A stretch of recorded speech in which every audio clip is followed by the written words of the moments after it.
Sa panahon ng mabilis na impormasyon at kaliwat kanang balita, kailangan mo ng isang channel na mapagkakatiwalaan, diretsyo at para sa bayan.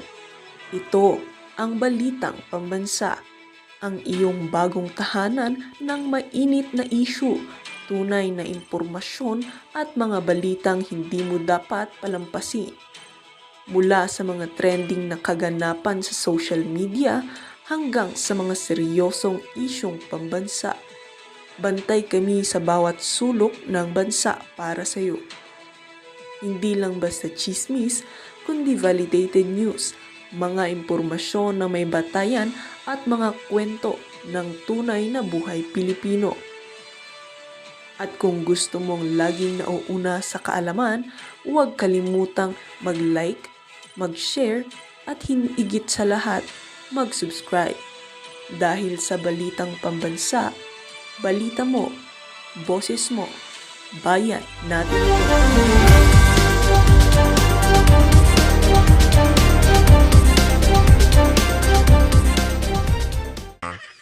Pasadaan ho muna natin yung mga punto de vista nitong si Senator Risa kung bakit kailangang ipagpatuloy ang impeachment trial laban dito kay Vice President Sara Duterte. Sen Risa, ilatag mo na. Ma'am, but you are of the belief na dapat pong mag-impeachment trial pa rin? O susunod po kayo? Kasi, for example, sila Senator Ping sinasabi, dapat sunod na lang sa SC decision po. Nirerespeto ko ang Korte Suprema. With all due respect sa Korte Suprema, nagpahayag din ako ng pagkadismaya nung araw ng paglabas ng desisyon, yung pagkabahala sa mga disturbing questions tulad ng pagdagdag ng mga requirements para sa impeachment trial, tulad ng tila, no? Yung pagrespeto at hindi pagsunod, hindi ho naghahalo ika nga sa isa't isa. Di ba? Kasi kung rinerespeto mo, susundin mo. Ngayon, kung rinerespeto mo tapos hindi mo sinusunod, dalawang magkaibang bagay ho yun, Sen Risa. Huwag nyo na ho kaming bulahin sa mga mabulalak nyong pananalita, ika nga. Di ba? Hindi ko talaga naghahalo yung dalawa na yon. Kasi kung rinerespeto mo ang Korte Suprema, dapat susundin mo. Ngayon kung rinerespeto mo, hindi mo sinusunod, meron tayong problema dyan. Di ba? Pagbabago sa definition ng initiation na nakaapekto na mukhang makakaapekto sa kapalaran nitong impeachment trial. At the same time, at gusto kong ibalanse doon, at ito ay ipinaalala din ng iba't ibang mga dating justices at dating chief justices din. Paano na yung prinsipyo ng solong responsibilidad ng Senado sa ilalim ng konstitusyon mismo na dinigin ang isang impeachment trial? Paano na yung separate at co-equal branches of government at yung pagrespeto namin sa isa't isa? Paano na yung prinsipyo ng karapatan ng mamamayan, singilin ng accountability ng bawat isa sa amin na nagtatrabaho sa gobyerno? So may mga ongoing efforts na balansehin ito, mga resolution on the sense of the Senate at iba pa. Anak ng tao. Wala nga ho kayong jurisdiction. Yang mga bagay-bagay na yan, hindi nyo ho dapat iniisip yan. Hindi nyo dapat pinoproblema yan.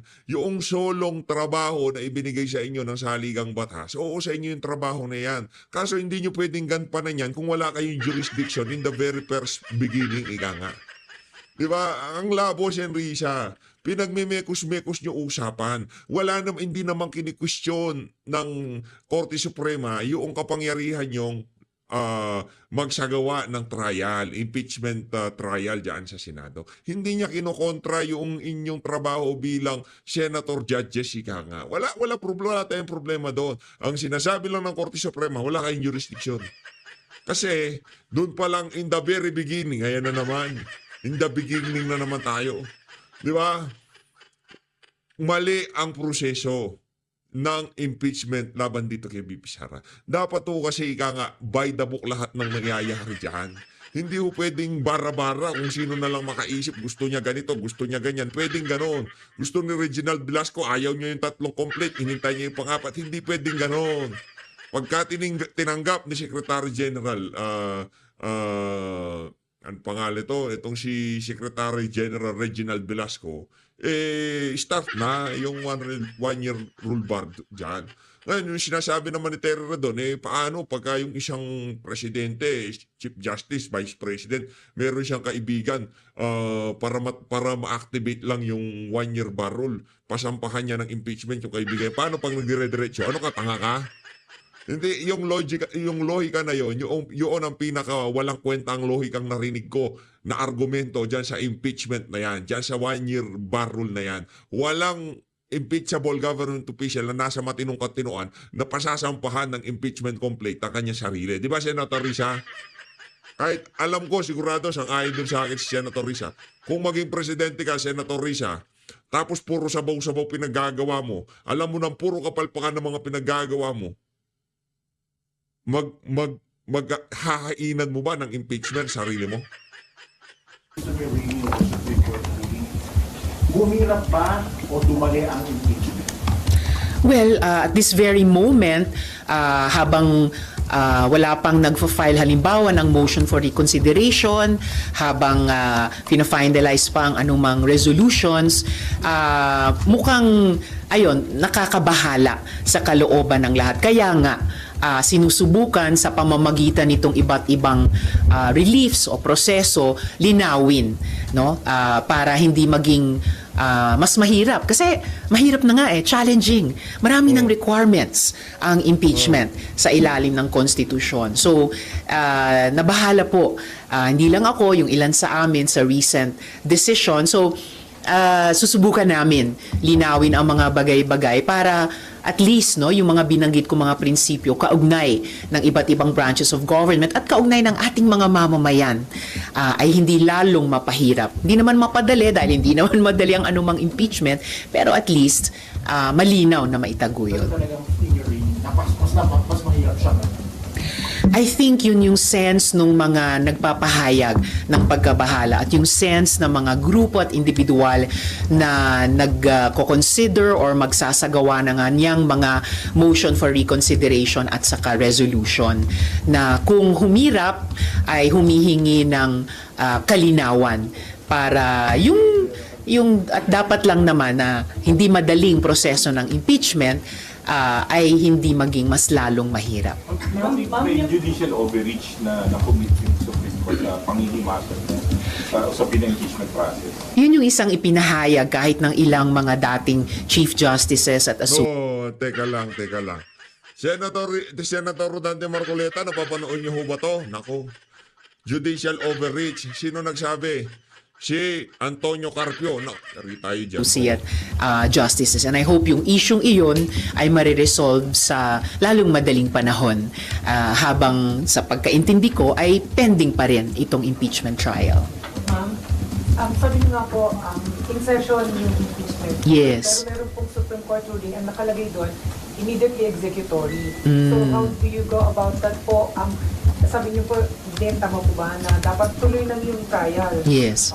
So, paano po yung, ano ang ideal scenario, ma'am? Well, yung ideal scenario ay hindi pa talaga nasisilip at nalalarawan ng konkretong-konkreto. Kaya nga, may ganitong mga sinasabi ng iba't ibang grupo na magfa-file sila ng motion for reconsideration sa Supreme Court. May mga nagda-draft ng resolution tungkol sa sense of the Senate, kaugnay ng Korte Suprema. So, itong lahat ay mga efforts na klaruhin kung papaano ang pinakamaiging paraan na mag-move forward kami sa impeachment. Pero paano po, ma'am, kasi ang sabi na ni Senate President Escudero before pa, na kung maglabas, ano man ang ruling ng Supreme Court, mabobotohan po kayo like, which is expected dahil collegial body kayo. So, kailan po dapat mangyari yung botohan? Should you wait for the final ruling? I mean, after the motion for reconsideration, kasi despite na immediate executory, open pa daw po to motion for reconsideration yung ruling ng Supreme Court. Precisely. So, hanggat hindi final na final, ang understanding ko ay ongoing yung trial. Pero dahil nga yung buong sitwasyon ay napaka-fluid, 'di ba? Hindi lang yung baha natin na sobrang nagpapadusa sa ating mga kababayan, dahil pati itong impeachment process ay sobrang fluid sa ngayon given yung importanteng Supreme Court decision. Kaya nagsusumikap lahat magkaroon ng kalinawan, magkaisa doon sa kung ano yung mga nagtatanong kay Risa, yung mga nababasa kong comment, ba't pa iba-iba ang aurahan nitong Ali na to, di ba? Ang ano ho dyan, minsan para siyang kawawa, minsan para siyang mataray, minsan para siyang ganito. Pagbigyan nyo na ho yung Ali, di ko malaman, parang menopausal na yan, no? Yung tipong hindi na niya malaman kung anong nararamdaman niya sa katawan niya. Minsan, ngayon naman, ang dating niya parang ano na, presidentiable siya. Pero pagka lumabas itong si alias Rene, nag-iiba ho anyo niya, paawa, effect naman siya. Ganyan ho talaga si Senator Risa. Normal ho yan. malinaw na best way forward at dali namin ito forward. Dahil ang hindi lumabo ay yung obligasyon pa rin namin sa ilalim ng konstitusyon at obligasyon namin sa ating mga kababayan. Should the Senate file an MR, ma'am? Are you of that?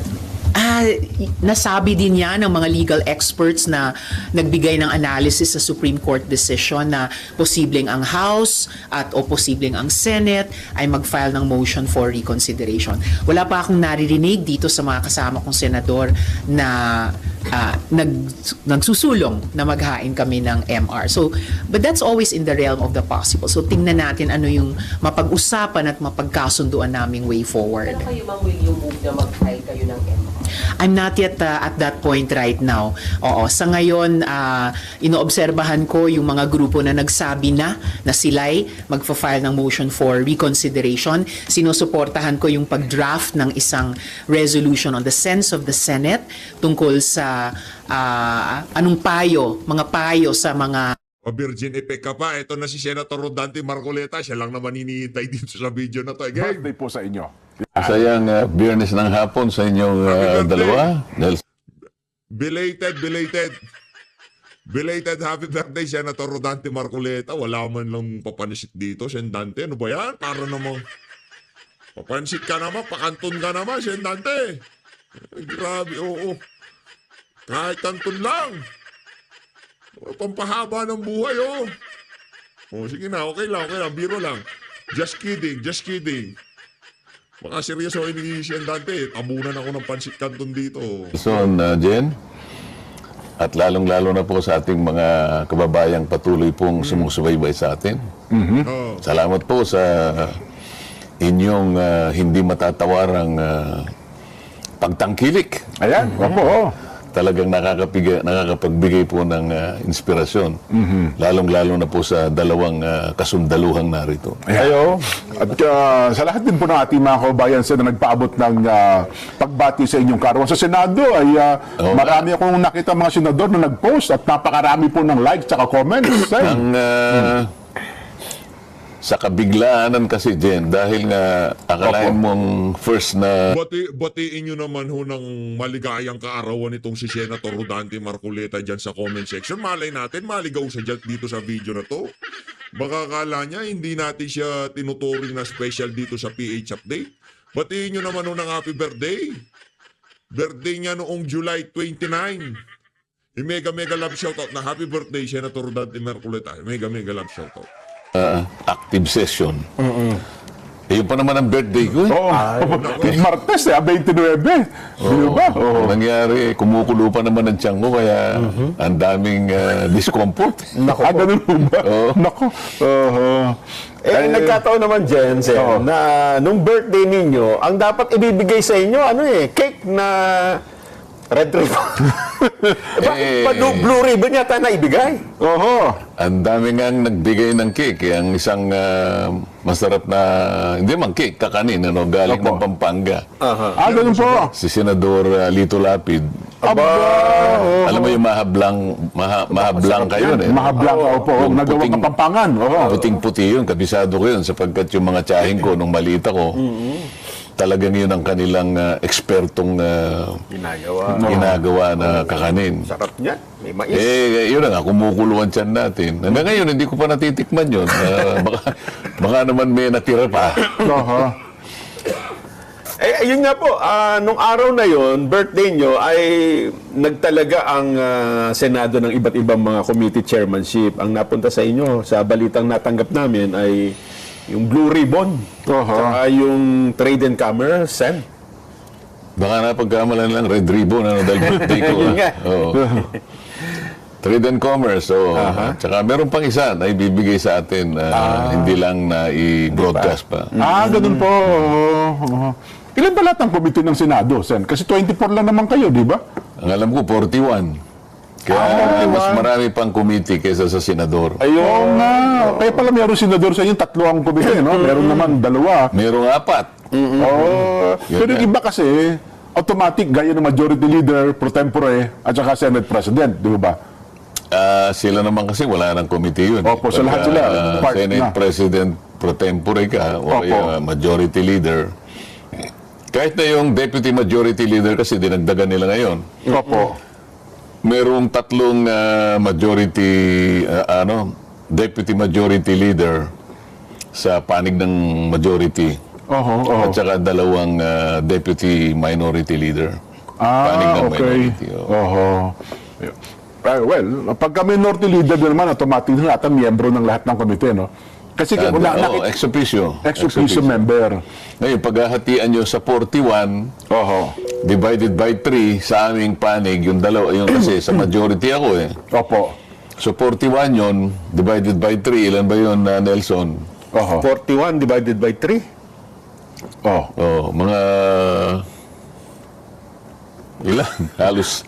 Pagay mo, 10. Mga tama, So, tigsa 10, mamimili ka. May 10 sa akin, 10 dun sa isa, 10. Para covered mo lahat. Membro ka. Ganun pala yung ibig sabihin. Doon sa 2 naman, tig 15 sila dahil hindi lang. Tig 20. Opo. Dahil 2 lang sila. So yun pa lang, no, kayo sa Senado. Kasi sa Kamara naman, sapagkat 300 plus kayo doon, marami doon ang walang miyembro, walang komite, ang miyembro na lamang, di ba? Sa dami naman ng committees doon. Kaya na, kung kinakailangan mag-create sila ng subcommittee para lang may maupuan yung iba eh. Isip-isipin meron ka pang subcommittee on West Philippine Sea. Ayun, nga po. Meron pang WTO ata Yung yan. kauna-unahang naging chairman ng subcommittee ng West Philippine Sea, Opo. si dating speaker Sunny Belmonte. Sunny Belmonte. Tapos, nung magkita kami, sabi niya, Dan, kasama kang membro ko ron, ha? Opo, Saan ka tayo mag-hearing? So, West Philippine. Dito tayo palagi. Ayaw baka ako sa Scarborough Shoal tayo, speaker. Ikaw naman kanya, malayo yun. Talaga naman. At saka kahapon, kailan ba yun? Nagtaka si Nelson, Sen eh. Bakit daw ba ang nangyari, ang mga deputy speaker ngayon, may higit 20 na? Ang natatandaan ko kasi dati, 3 lang ang deputy speaker, di ba? For Luzon, for Visayas, at saka for Mindanao. Ngayon, ilan na? Ngayon, 20 mahigit na eh. Bakit ka nagtataka, Nelson? Tayo nung panahon ko, 32 kami. Ganun ba? Panahon ni Alan Cayetano. Dami. Ba't ako nagagawin? Di ba, originally, parang ilan lang naman ang deputy speaker, di ba? Tsaka isang speaker. Wala tayong magagawa. Yun ang ginawa nila. Kailangan naman questionin mo pa yun. Ganun ba? Parang gusto namin questionin ni Nelson. Pwede ba pa-investigan? Parang 32 kami. sa lahat na nga. Ba't parang dimasing ko na ata deputy speaker ngayon. Kasi may kanya-kanyang cluster eh. Tinatauhan mo. Halimbawa, doon sa economic. Halimbawa, Opo. may social, merong labor. Kasi may cluster yan. So pag ikaw ay dito, halos sa 3 hanggang 4 na committees ang binabantayan mo. Parang ikaw ang hierarchy doon. Ayun, Yun ang ganun explanation pala. nun. Kasi Sa naalala dami ko- kasi ng mahigit na 80 yata yung committees eh. Opo. Hindi, baka higit pa. Mahigit 150 siguro. Ang mga committee ng committee, Kamara. Kasi naalala ko, nung bago-bago Plus subcommittee na yun. Tsaka meron pang special committee. May special committee pa. Nakita mo yung Special Committee on Food Security. Ayun, Nako. Ayan. Nako. Kasi naalala ko lang na, so, nung bago-bago ako reporter, napunta ako sa Kamara, isang linggo lang naman, 3 lang ang deputy speaker eh. Isang for Visayas, for Luzon, saka for Mindanao. Bukod doon, wala na. Anong 19 yun? Hindi bago, mga 5 years ago. Hindi ko sabihin, 1962, reporter ka na, Jen. Hindi po. Bago. Ang laki pala ng nagot ng edad mo sa akin. Anyway, nasa ibang paksa na tayo.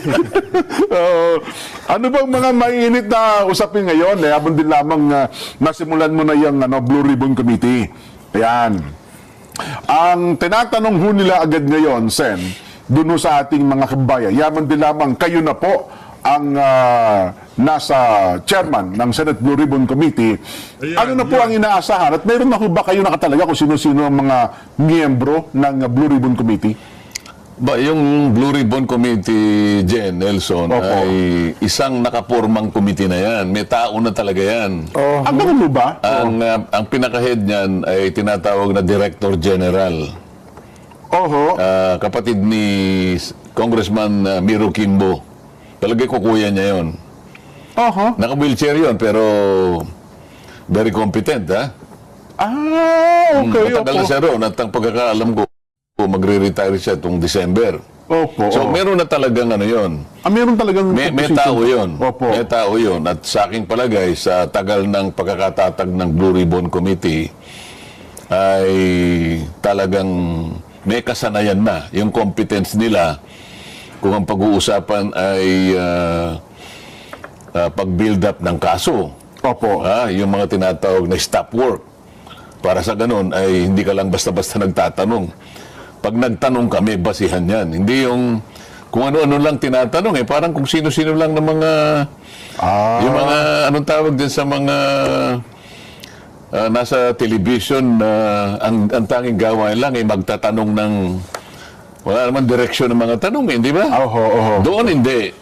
Ganun Kasi talaga. ang Blue Ribbon, makikita mo, kinakailangan ma-establish mo yan. Tatlong bagay, may tinatawag na malfeasance, misfeasance, and nonfeasance. Yung tatlo na yon. Opo. Kinakailangan, bago ka mag-imbestiga, ma-establish mo na alin man sa tatlong ito ay nandun. Opo. Either malfeasance, misfeasance, nonfeasance. Ibig sabihin, puro katiwalian yan eh. Na nagaganap o naganap sa maraming ahensya ng ating pamahalaan. Oho. Kaya importanteng komite. At yan lamang ang isang komite na nakita ko sa Senado na meron siyang sariling logo. At saka sariling rules ata yan, Sen, ano? Hindi, lahat naman ng komite May kanya-kanyang rules. Pero ito may sariling logo lang siya. Opo. Pero siya talagang magtataka ka. Ibig sabihin parang independent siya eh. Kung yun ang tradisyon, igagalang natin ang tradisyon. Opo. Sa tingin ko, ay talagang binigyan siya ng ganung katangian sapagkat ang kanilang gawa hindi kakaiba. Okay. Di ba kakaiba? At doon nga, kahit walang resolution doon eh. I mean, moto proprio pa. Moto proprio. Opo. Oho. Pagka naisip ng chairman, sige, simulan ninyong mag-build up ng case dito sapagkat ito ay nabanggit ng Pangulo sa kanyang SONA kamakailan lang. Opo. Oo. Alam nga namang hindi tayo maging alerto sa mga bagay-bagay na Pangulo na mismo ang nakapansin. Opo. Oo. Napansin din naman ng mga iba. Kaya lang opisyal na binanggit ng Pangulo. Di ba? Tama po. Oo. At hindi lang binanggit. Tinakot pa sila, di ba? O yun na nga. Ano May sabi? May mga pasaring pa ang Pangulo. Hindi pa sa rin, diniretso eh. Ano sabi niya, Nelson? Mahiya naman kayo. Mahiya naman kayo. Mahiya. Sino kinakausap niya, Jen? Yung mga mambabatas po. Nasa... Yung mga nasangkot sa... Akala ko yung mga Hindi, mambabatas. kaharap niya, di ba? Opo. Yung audience niya, mga mambabatas. Opo. At saka sinabi niya, kailangan masiyasat yan. Ay bakit nga naman hindi? Isip-isipin mo pagka ikaw ay binaha. Napakaraming mga propriedades mo, mga kasangkapan, lahat. Mura, nawala. Pati trabaho mo, pati mobility mo, lahat. Mag-aalala ka. Pati pagpasok ng mga anak mo kung paano. Bukod pa dun sa talagang malalagay sa bingit ng alanganin o maaaring sa disgrasya pa ang buhay ng pamilya mo. Ito sa huli, Sen, ha? 30 mahigit na namatay, Sen. At mahigit Kaya nga, kulang-kulang at, 10 pang hindi nawawala. hindi nag-i-improve, kundi lalong lumulubha yung Nagiging worse. epekto. Palagay ko yung sinabi niyang mahiya naman kayo is an understatement. Oo. Ibig sabihin, dahil siguro nanggaling lang sa Pangulo, hindi lang siya makapagbigay ng mas matinding salita pa ron eh. Oo. Kasi siyempre baka sabihin ng iba, dapat hindi siya gumamit na ganun, hindi na presidential yun eh. Ganun ho ba? Diba? Nako, oo. Kasi kung meron pang mas mabigat na salita doon, dapat yung sinabi mo, di ba? Yun na nga, oo. Oo. Dapat yung, ang kakapal naman ng mga mukha nyo. Ganun siguro. Mas matindi yun eh. Oho. Kaya lang kasi, sinabi niya, may mga, pati kontraktor kanya Pati ay, kontratista, opo. Oo. pati mga kontratista ay, usigin natin. Oho. O ilang kaya yung kontratista na nandun sa harap ng kapulungan na yun din? Kasi Sa palagay mo lang. Kasi mga ibang kongresista ko, kontratista din eh. Ha? Di ba yung investigahan nyo sa ano, pati equipment eh, nakalagay yung pangalan ng congressman? Ay, nagmamaang-maangan pa. Oo. Di ba? Oo, isa yun, isa yun. Oo. Eh di ba, malamang napakarami din mga kontratista Pero yun, nandun sa harap kahit na. na gano'n, sisiw lang yun eh. Ganun ho ba? Oo, marami. Kaya ngayon, kung talagang yan, ibibigyan natin ng kaseryosohan na hakbang, ay kinakailangan nating pasimulan siguro sa mga dokumento dyan. Pero kung ang pag-uusapan sa yung Blue Ribbon lang muna, no? Lahat ba ng 24 kayo, miyembro din ng Blue Ribbon Committee, Sten? Bukod pa doon sa mga sariling staff talaga ng Blue Ribbon? Hindi, tiningnan ko 17 lang ang miyembro. Meron palang hindi miyembro. Ayun. Tapos meron pupunta sa'yo, Sen, pwede bang maging vice chair ako ng ganito, ng committee mo? Opo. Di, siyempre, sasabihin mo, sige, sipin ko.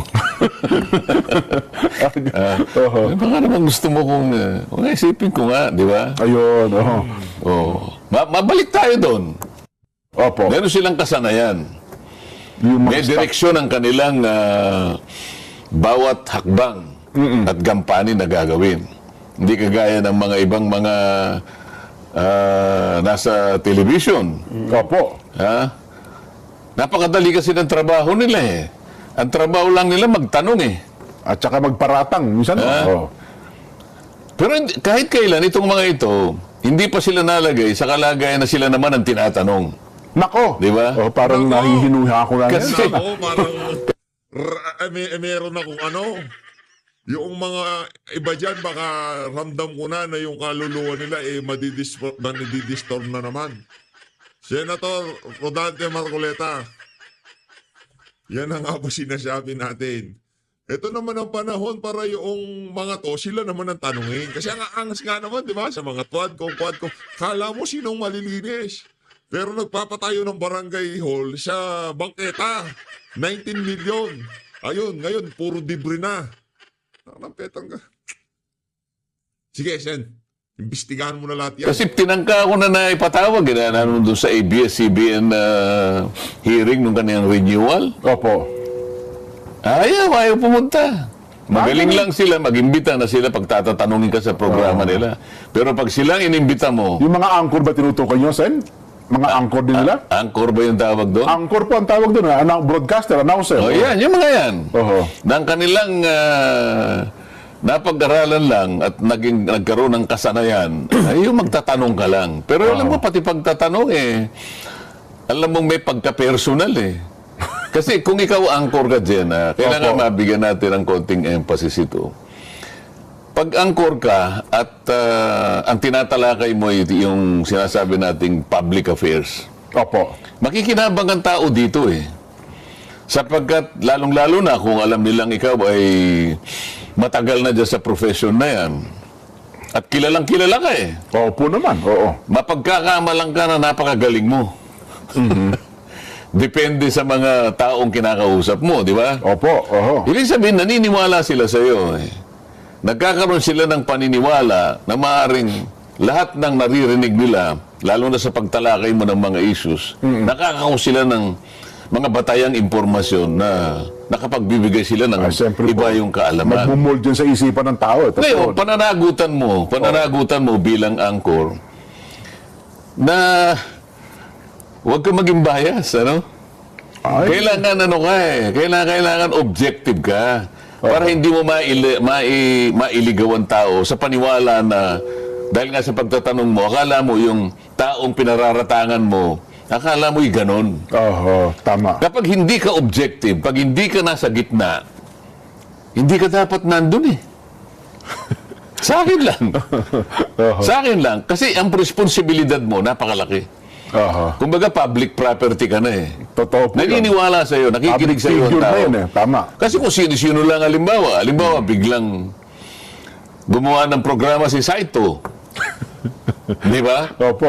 Palagay ko, hindi naman magagalit sa atin si Saito. Baka walang makinig kay Saito eh. Mga 3 siguro nakikinig. Pero sila, halos pag nakitang ganyan, nakikita mo talagang makakapag-influence. May mga followers po talaga. May followers sila. Opo. Kaya kailangan maging objective ka o kaya ipakita mo na pwede kang maging independent-minded. Yun ang tungkulin mo. Sa ganung paraan, ang tao makikinabang. Opo. Pero halimbawa, kunwari si Nelson, congressman. Bakit naman si Nelson nilagay sa Sa isang committee. sa Committee on Sports? Oho. Ano naman alam, mga ganon. Bakit mo May side comment pa. Bakit mo naman miminosin naman ang kakayahan? Ba't kilala mo ba si Nelson, si Congressman Nelson? Hindi mo ang kilala eh. Maaaring kilala niya sa pangalan, pero yung katauhan at kakayahan niya, baka hindi niya alam. Tingnan mo yung balat ni Nelson. Hindi man maputi ka niya. Bakit nilagay mo sa sports? Okay sana, San, kung talagang tinitingnan lang yung qualification. Pero kung may mga nauna pang pangyayari, ang tanong ay, paano nanalo yung taong Yun na nga eh. Sa umpisa pa lang, hindi mo na napakita na ikaw ay may kakayahang maging objective. Yung walang personalan, doon kakikilalanin ng tao eh. Opo. Doon nila makikita na meron silang pakikinabangan sa bahagi ng iyong palatuntunan. Pero antimano na ipakita mo na bias ka sa tao na yon, Pinipersonal mo na kagad. Pinipersonal mo kagad. Paano mo pa siya mapapaniwala na yung pagtalakay mo sa isang issue na yan objektibo. ay objective? Hindi na. Wala na yun. Wala na eh. Opo. Ang problema ho doon, gumagamit siya ng ibang tao. Baka iniisip niya magsalita ng hindi maganda, yung ini-interview niya doon sa mga pinatutungkulan niya, Sen. May ganun eh. Leading questions. Mapapansin mo naman, yung anchor na yon kahit minsan. Okay. Di man lang niya ako tinawag sa programa niya. Kung sino-sino na lang, hindi ko naman minamaliit yung mga taong nakausap niya na paulit-ulit na eh. Siguro yung mga iba, 10 beses niya nang nakapanayam. Pero ako ni mismo. Ako nakikita ko, anino ko lang, natatakot na yun eh. Yun ang sinasabi ko sa inyo. Pero dito sa ating palatuntunan, nakikita naman nila na gitna tayo. Pag tumalakay tayo ng isang subject matter, wala tayong sinisino. Natin. Wala tayong basta pinasasama lang. Pinakikita lang natin ang bawat punto para makita na silang mamimili at the end of the day, Nelson, ay sila yung maaring sila yung maaring magporma ng sariling opinion kung alin yung mas tama. Totoo. Yung ito o yung ganyan. Yun naman talaga obligasyon ng media, no, di ba? Sa ating profesyon ang trabaho natin maglatag ng magkabilang panig. Kaya nga, tuwan-tuwa ako, mabuti na, sabi niyo yan eh. Opo. Naisip ko tuloy. Hindi ba ako'y nahirang nasa Blue Ribbon Committee? Opo. Maraming nagsisay. Yung lang text na tinanggap ko sabi niya, yan talaga ang bagay sa'yo. Napakarami ng gano'n, Opo. Yan po ang inaasahan namin. Talagang palagay po namin marami pong talagang maitutuwid na mga kaganapan, lalo na po yung mga katiwalian. Kami po yung masaya. Marami ito, Jen. Totoo po. Alam mo, ang aking problema ngayon kung paano ko sasagutin ang mga text messages. Aha. Nasagot ko na yung 400 kaninang madaling araw. Meron na naman 300 na dumating. Walang katapusan na pagsagot ng mga text messages. Kaya nagtataka ko po. Nabanggit ko. Kaya nga, nagtataka ko, bukod tangisan yung angkor na binabanggit mo, ang talagang hindi niya matanggap, sa halip na tignan muna yung trabaho ninyo, performance niyo. Kaya nga nung binanggit ni Nelson, natuwa ako, naalala ko tuloy. Wala silang pupuntahan ngayon eh. Okay. Dinahirang akong Blue Ribbon. Naalala mo yung 2 malapad na dyaryo. Opo, oo. Tuwan-tuwa ako eh. Nung umagang gano'n, kasi yung mga dyaryo, nilalagay nila sa, meron kaming lamisita doon sa labas, doon nakalatag yun. Yung 2 dyaryo na yun, yun ang una kong makikita pag lumabas ako sa umaga. Akalain mo for the first time, Jen? Headline ako. Nilagay po. Hindi ako makapaniwala, Jen. Hindi totoo ito. Ako lang mag-isa natatawa ako. Akalain mo, hindi na rin nila nakuha na baligtarin ang mga pangyayari. O kaya Hindi ba lamang bagitin ang pangalan niyo? Hindi ba nung una tayo nagtatalo rito at pinag-uusapan kung kinakailangang sikilin nila yung katotohanan. Yung una natin pinag-uusapan. Ngayon, yung 2 dyaryo, walang magawa tayo. Pati litrato ko dyan nandun. Wala. Alam mo ginawa ni Mrs. Jen? Opo. Dahil siguro pinag-uusapan din na ginupit niya yung buong page at talagang nilagay niya sa kanyang Bakit palaminate pa ni Ma'am Edna po yun? for the first time. Opo, At for the first time, ay ire-report kayo ni Mayan Corbera. Kasi hindi kayo nire-report nito.